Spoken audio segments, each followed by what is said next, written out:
burning blush eternal. It was in my youthful days that I drunk of the cup infernal till my brain was in a craze. Till my brain it burned, with drinking, with a mixed and mad amaze with a wild and weird thinking, in those terrible drunken days.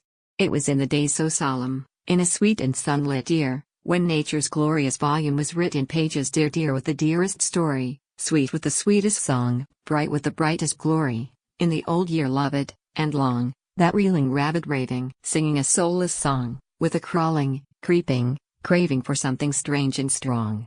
I staggered home all drunken, and there in my glass I saw a man with red eyes sunken, and hot lips parched and raw. He'd a wild and weird appearance, a solemn sight to see, and he swayed and swung with a silly leer, and I clasped my hands and cried with fear, my God! Can this be me?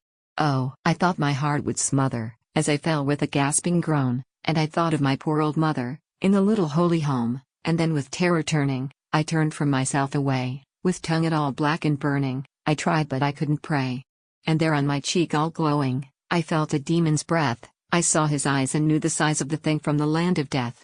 And he caught me up in his horny hands, that seared my form like burning brands, this thing from the land of death. He placed me in a drear canoe, half filled with reptiles fell, that fed on the dark and deadly dew in some still and stagnant well, and then like lightning we did float upon the deep and loathsome moat that winds itself, like some vast throat, round the windowless walls of hell.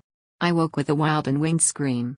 But soon came another fearful dream, and I saw a thing to be all sloppy with slime. In a southern sea, a sickening saurian swam, and my soul was filled with a sudden qualm, as his dead eyes fell on me.